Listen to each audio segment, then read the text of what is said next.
नमस्कार, मी विठ्ठल होळकर आणि तुम्ही पाहत आहात बोल बिंदास यूट्यूब चॅनल।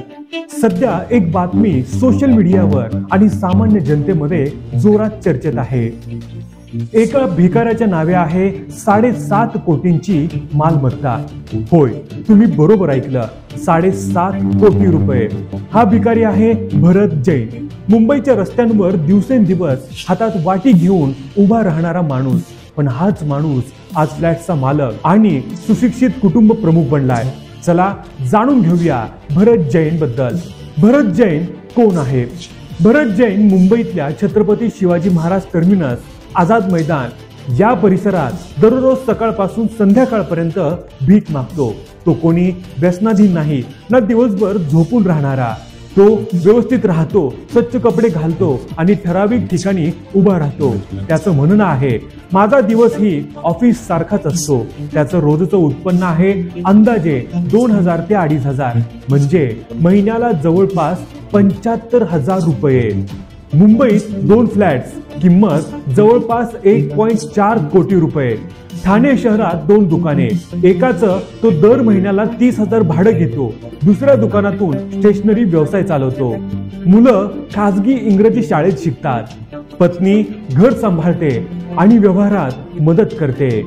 भरत जैन स्वतः कुठल्याही सरकारी योजनेचा लाभ घेत नाही आणि कोणत्याही प्रकारचा फसवणुकीचा आरोप त्यांच्यावर कधीच झालेला नाही।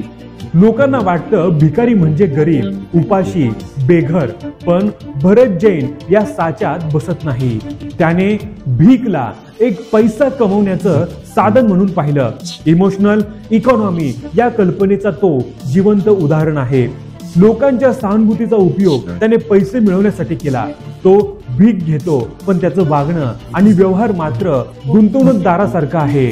तो मिळवलेले पैसे उधळत नाही, त्यावर सल्ला घेऊन गुंतवणूक करतो।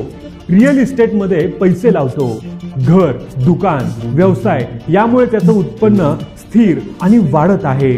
याने कायदा मोडला का? तर नाही।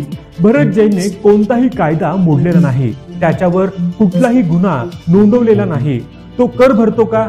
नाही। याविषयी प्रश्न आहेत, पण तो कुठल्याही प्रकारे सामाजिक नुकसान करत नाही।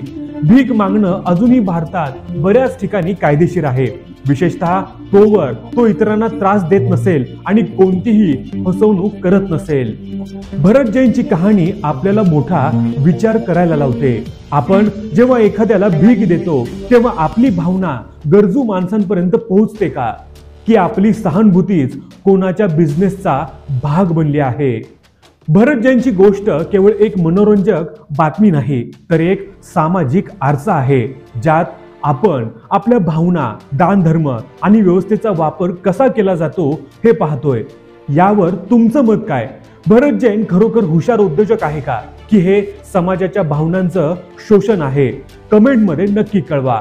मी विठ्ठल होळकर, इथे बातम्या नाही, इथं आहे सत्याचा बिंदास्त आवाज। पाहत रहा बोल बिंदास।